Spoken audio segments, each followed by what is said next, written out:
문재인 대통령이 윤석열 검찰총장 카드를 꺼내 들었습니다. 뭐 여러 가지 해석들이 많이 나오고 있고 예상됐던 수준 아니냐 뭐 이런 분석도 많습니다. 2018년에 27년이죠. 윤석열 서울중앙지검장이 등장할 때부터 뭐 어쨌든 검찰총장을 한번 하지 않겠느냐 이런 말도 많았고, 그동안에 서초동 주변에서 보면은 뭐 총장이 2명이다, 또 때로는 윤 총장 뭐 이런 얘기가 나왔을 정도로 사실상 시기가 문제이지 검찰총장을 한번 하지 않겠느냐 이런 전망이 많았던 건 사실입니다.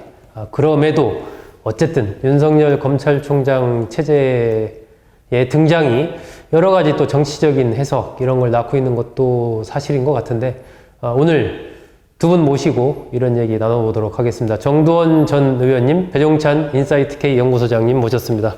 어서 오십시오. 네, 안녕하세요. 윤석열 카드, 정 의원님, 뭐 개인적으로 좀 아시죠? 일단 윤석열 후보자를. 어떤 관계십니까? 뭐 그냥 사나이 대 사나이. 그 사나이 대 사나이. 예. 뭐 서로 좀 뜻이 맞는 편인데 네. 뭐 서울지검장 된 다음에는 이렇게 만나기는 힘들고, 네. 이제 검찰총장 됐으니까 더 힘들겠죠. 근데 어쨌든 검사다운 검사인데 저는 이번 인사가 양날의 검이라고 생각하는데. 양날의 검이다. 예, 일단 이제 적폐청산 지금까지 해왔지만 앞으로도 계속 해나갈 거 아니에요? 네. 거기에 이제 적절한 카드다 이렇게 생각한 것 같아요. 네. 한편으로는 되게 이제 자기 소신이 있는 사람이기 때문에 그 친정권 인사가 문제가 있을 때 예외가 없을 것이다. 예외가 없이 처리할 것이다. 이런 면에서는 좀 양날의 검이죠. 그리고 또 검경 수사권 조정 문제에 대해서는 아직 아무런 의사표시를 안 했거든요. 네. 거기서도 어떤 발언이 나올지 좀 주목되는데요. 무조건 그게 잘 됐다라고 정부 측에 손을 들어줄 그럴 것 같지는 않은데요. 평소의 언행으로 봐서는. 자기 할 말을 할 거다. 예. 정 의원님, 이렇게 어쨌든 이 윤석열이라고 제가 발음을 하는데, 이 제대로 우리 국어 맞춤법에 따르면 윤석열 이렇게 해야 되는데, 본인이 난 어렸을 때부터 윤석열 이렇게 불러왔으니까 그렇게 불러달라고 기자들한테 이야기를 했기 때문에 제가 윤석열 후보자 이렇게 지금 얘기를 하고 있습니다. 정 의원님, 그 윤석열 후보자랑은 뭐 어쨌든 이렇게 만나시고 또 통화도 전 일이지만 이렇게 하신 걸로 아는데, 이렇게 느낌이 있잖아요. 사람을 보통 만나면 예를 들면 뭐 제가 이제 정두원 의원님 봤을 때 어떤 사람인 것 같다 이런 느낌이 있는 것처럼 이렇게 얘기도 해보시고 했으니까, 윤석열 후보자 내가 보기에는 이런 사람이다. 그 사람이 남긴 유명한 저 말이 있잖아요. 나는 사람에게 충성하지 않고 조직에 충성한다. 그 얘기는 이제 선공후사한다는 얘기인데, 이제 그 면에서 저는 되게 좋아하죠. 그러니까 사적인 보다도 공적인 걸 앞세워서 사사로운 개인의 무슨 인연 가지고 일을 처리하지 않고, 네. 정의롭게 이제 공적인 면에서 항상 기준을 세워가지고 처리하는 면에서 마음에 들죠. 네. 그리고 또 자기가 어떤 손해를 일이 생겨도 그 뜻을 굽히지 않는다는 면에서는 보기 드문 기계가 있는 검사죠. 기가 있는 강골 검사다. 양날의 검이 될 수 있다. 이런 평가를 해주셨는데, 배 소장님 어떻게 보십니까? 저는 이게 윤석열 검찰총장 카드를 빼든 충분한 이유가 있다고 봅니다. 이유가 있다. 대통령 지지율이 지금은 긍정평가, 부정평가가 앞서거니 뒤서거니 치열하게 팽팽하죠, 어느 정도? 그런 지지율을 보여주고 있는데, 내년 총선은 지금 이제 정치권은 기승전 총선이 되거든요. 그럼 내년 총선에 가서는 분명히 정권에 대한 평가가 이루어지는데, 물론 경제평가도 있겠지만 검찰 또 경찰 개혁을 잘했냐, 이럴 때 이 뾰족하게 잘했다라고 내놓을 수 있는 여지가 잘 없거든요.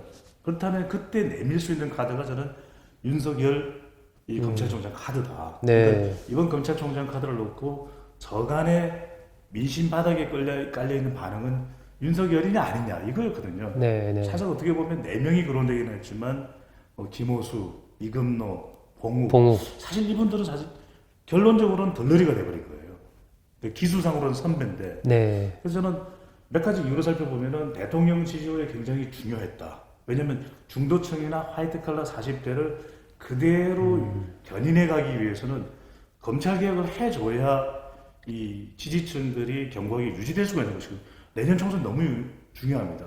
이게 소야대가 되버리면은 우리 의원님 아시다시피 이게 엄청난 치명타가 되거든요. 하반기 국정에. 그래서 저는 첫 번째로는 양날의 검이라고 말씀하신 부분에 이 100번 공감하면서도 이 불가피한 선택이었다. 첫 번째로는 철학을 공유하고 있는 것이거든요. 아, 그러니까 문재인 대통령과 적폐청산과 관련된 철학을 공유할 수 있는 인물, 대표적인 인물들라 그러면 윤석열 지금 서울지검장, 중앙지검장일 거예요. 검찰 내에서. 다른 인물들을 네. 찾아보기 힘듭니다. 전 정권에서 자천당한 인물, 또 팽당한 인물. 그랬기에 서로 오고 가면서도 얼굴을 복원했다라고 하거든요. 문 대통령과 윤석열 지검장. 네. 그럴 때 서로 간에 찌릿했을 거예요. 저는 그게 그러세요. 뭐 코드로 따지면 110볼트가 아니라 220볼트 정도 되지 않겠냐. 이신전심. 거의 감전 직전 단계 찌릿하면서 아 저 사람이야, 저분이야 이렇게 했을 가능성이 굉장히 높다라는 것이고 또 하나는 저는 학습 효과도 있다고 봅니다. 왜냐하면은 노무현 대통령 때 검사와의 대화를 했지만 검찰 개혁 안 됐거든요. 네. 그때 너무 사람한테만 몰렸던 거죠. 강금실. 근데 그러다 보니까 이번에는 오히려 조직을 끌고 갈 수 있는 사람이 누구냐. 그러니까 외부에서 누구를 데려오기에는 너무나 치명적이기 때문에 우리 안에 있는 인물 중에서 이 개혁 의지, 이미지를 풀풀 풍기는 사람이 누구냐? 윤석열이죠. 그러니까 의원님께서 말씀하셨던 대로 나는 사람에게 충성 안 합니다. 조직입니다.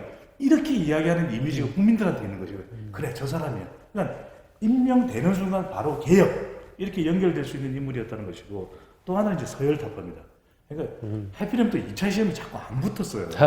9번이나 떨어졌습니다. 중앙고등학교 8번 떨어지고 9번째 붙은 거죠. 중앙고등학교 출신의 또 수재소를 들었는데 1차 시험 빨리 됐는데 2차가 안 돼요. 네. 그래서 저는 이 나이가 오히려 늦어지면서 서열을 타파할 수 있는 아주 정말 천우신조와 같은 기회를 얻었다. 오히려 정권으로서는 이 나이는 어린 이 앞기수, 약간 기득권으로 볼 수 있는 것이거든요. 네, 그들이 네. 나갈 수밖에 없다라고.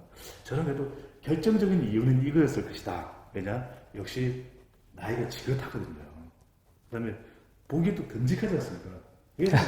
이게 덩치가 있어야 됩니다. 우리 지금 시사전을 있으시죠?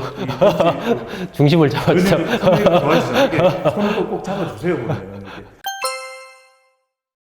문무일 현 검찰총장이 연수원 18기입니다. 그리고 지금 내정된 윤석열 후보자는 23회 연수원을 졸업을 해서 5회를 건너뛰었기 때문에 중간에 있는 뭐 지검장, 고검장, 그러니까 19, 20, 21, 22 여기가 뭐 일반적인 관행으로 보면 다 이제 옷을 벗거나 뭐 동기들까지 포함해서 나가는 것이 뭐 그동안의 검찰의 일반적인 관행이었죠. 근데 30명 나간다면 생각해 보십시오. 지금 검찰 조직이 유지가 되겠습니까? 그렇기 때문에 아마 그렇게까지는 쉽지 않을 것 같은데 정 의원님이 검찰의 일종의 이 기수, 서열 문화, 뭐 후배가 총장이 되면은 선배들 다 옷 벗고 동기들도 뭐 그만두고 이런 경우가 사실 지금까지 뭐 관행처럼 되어 왔는데 이번에는 어떻게 될 걸로 보시는지 또 그리고 이런 문화가 이게 뭐 괜찮은 겁니까? 글쎄요, 좀 뭔가 좀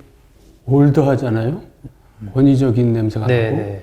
그러니까 지금 대통령은 그거를 굉장히 깨고 싶어하는 것 같아요. 근데 이번에 아까도 말씀하셨지만 좋은 기회죠. 윤석열 후보자가 기수는 낮지만 나이는 많으니까. 58세입니다. 네. 그러니까 이제 그 후배 나이로서 후배니까 이제 그냥 명분이 어느 정도 있는 거고 또 능력에 따라서 일하는 거지 뭐 윗선이 나간다고 다 나가고 뭐 그런 게 뭡니까? 그러게요. 예, 뭐 그건 이제 바뀌어야죠 문화인데 이번에 바뀌게 될 것 같아요 아무래도. 제가 좀 아는데 이제 알다시피 시험만 늦게 된 게 아니라 장가도 늦게 갔어요. 네. 52세. 52세. 근데 이제 장가를 잘 갔죠. 미인에다가 돈도 많고. 네, 12살 연하였죠? 예. 예, 그렇게 결혼을 했죠. 그래서 그 문제는 뭐 잘 넘어갈 것 같은데요. 이제 뭐 쉽게 보기 힘든 경우네요. 미인인데다 엄청난 부자. 지금 아마 검찰 내에서 재산 등록으로 1위, 보면 1위입니다. 1위죠, 지금? 네. 예. 그것도 현금이 보니까 또 상당히 많고, 현 정부에서 5위더라고요. 현 정부에서 5위. 거의 70억 가까이 되는 거. 아마 청문회에서는 뭐 그런 특히 그 이제 처가 쪽과 관련된 그런 부분들도 뭐 많이 얘기가 되겠죠. 그런 부분에 대해서 어느 정도 뭐 이제 문제가 없다라고 봤기 때문에 어쨌든 청와대도 후보자로 지명을 하지 않았나 뭐 이렇게 이제 생각이 되는데, 이게 한편으로 본다면은 이제 아까 정 의원님도 말씀하셨다시피 엄정한 칼을 대는 뭐 여야 뭐 가릴 것 없이 이렇게 볼 수도 있고, 또 한편으로 본다면 어쨌든 윤석열이라는 인물에 대해서 이 적폐청산 과정에 상징화된 또 그런 부분들이 있기 때문에 이 검찰총장이 됐을 때의 검찰의 움직임과 정권의 움직임을 동일시해서 보는 네. 그런, 또 어떻게 보면 그게 이제 권력 운용이라는 측면에서 보면 약간의 위험성도 있는 거거든요. 맞습니다. 예, 네. 그런 부분은 어떻게 보세요? 착시 현상인 거죠. 착시. 착시 현상이라는 게 현 정부의 경우에는 어떤 큰 이슈에 대해서 특정 인물이 대표하는 네. 형태를 취하고 있거든요. 그러니까 대통령이 관여하지 않지만 또 그렇다고 해서 전혀 손 놓고 있는 건 아닌데, 가령 그렇다면 그것이 전적으로 실질적인 개혁이 이루어지느냐. 우리가 이게 묵시적인 착시 현상이라고 하는 그런 그 현상이 있거든요. 그러니까 우리가 사실 이게 아닌데 하면서도 너무 모든 관심을 그쪽에다 기울이다 보니까 정작 우리가 봐야 될 건 못 보는 거거든요. 그러니까 미국의 경우에 뭐 그런 실험을 했다고 그렇습니다. 저도 한 그 예비 기자분의 글을 읽었던 적이 있는데, 농구 선수 중에 고릴라가 포함되어 있었던 것이죠. 실제 고릴라. 네네. 그런데 이제 패스가 몇 번 패스가 몇 번 되느냐를 계속 사람들한테 카운팅 하라라고 얘기를 했더니, 정작 선수는 안 보고 손만 보고 몇 번 패스 되지 이러다 보니까 나중에 이런 질문을 한 거예요. 자, 이 선수들 중에 고릴라 있었느냐? 없었는데요.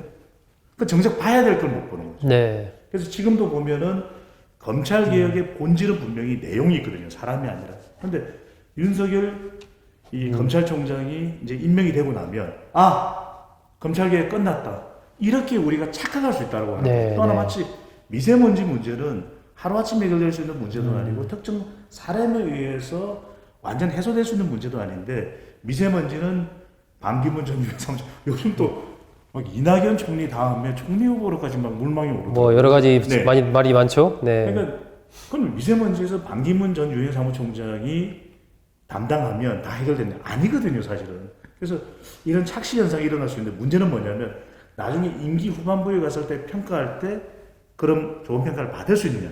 이건 다른 문제가 될 수 있는 거예요. 말씀하신 대로 정동영 의원께서 말씀하신 대로 정작 이 검찰 개혁의 강한 이미지를 풍겼지만 뚜껑을 열어보니까 별거 아니네? 이렇게 되면 더 큰 부메랑이 또 닥칠 수 있는 것이죠. 이게 뭐 예를 들면 윤석열 후보자 카드를 다음번에 쓸 수도 있지 않습니까, 정 의원님? 그런데 지금 시점에서 물론 이제 언젠가는 총장을 할 것이다라고들 봤지만, 왜 지금 시점이냐, 다음번에 할 수도 있는데 왜 지금이냐라는 관점에서 본다면 그걸 어떻게 해석을 해야 될까요?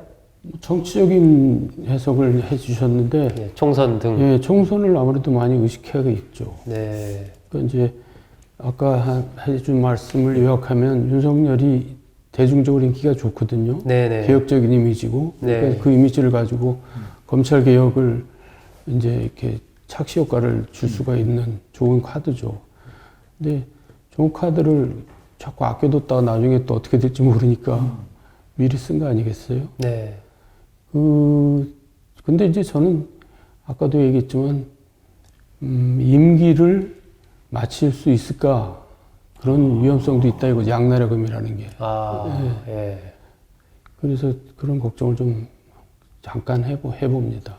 그 말씀은 그러니까 윤석열 후보자가 어떤 원칙주의자, 그리고 정치적인 정파성에 치우치는 이런 인물이 아니기 때문에 사건이 되면은 엄정한 칼을 들이댈 수 있고, 그 칼이 권력을 여권 내부로 그 권력을 향해서 안 간다는 보장이 없기 때문에 그런 상황이 되면은 임기를 과연 마칠 수 있겠느냐라는 측면. 뭐 큰 틀에서 본다면 어쨌든 윤석열 후보자에 대해서 정 의원님은 굉장히 높게 평가를 해주고 계신 거고 그런 부분이 이제 권력을 운용하는 입장에서 볼 때는 상당히 좀 부담스러운 상황이 될 수도 있다라는 뭐 전망을 해주셨어요. 여기는 근데 이번에 만약에 못하면 다음 번 혹시 정년이 문제가 되는 거 아닙니까? 연령 때문에 나이가. 그렇겠네요. 나이가 네. 걸리죠. 나이가 정년도 58세니까 네. 뭐 1년 뒤에도 있고 공무원 뭐 정년이 있으니까. 네.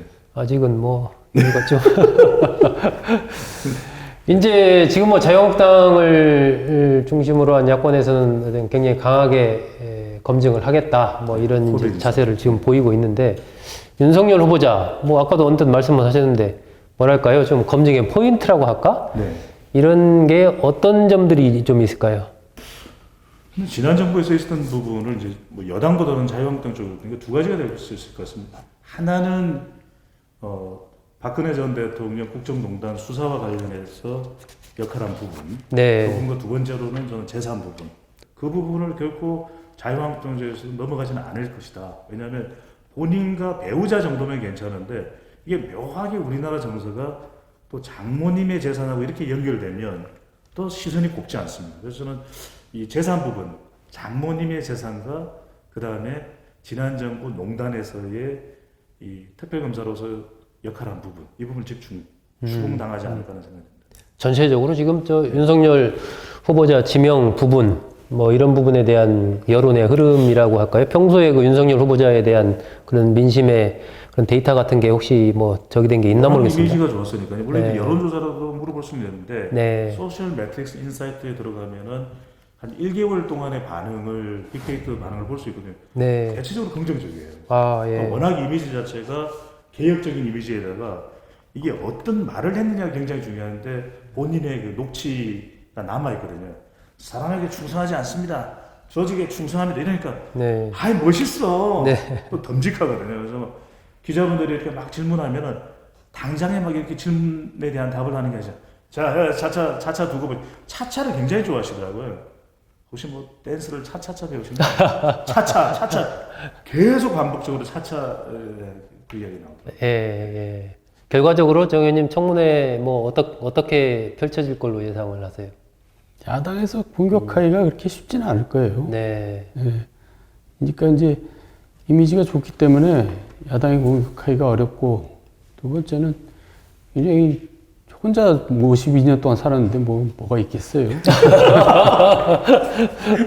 또 하나의 또 아픈 또 포인트를 그렇게 검증할 부분이 많지가 않을 거다. 청문회 뭐 통과하는데 큰 어려움은 없을 것이다. 라고 이제 예상을 해주셨습니다.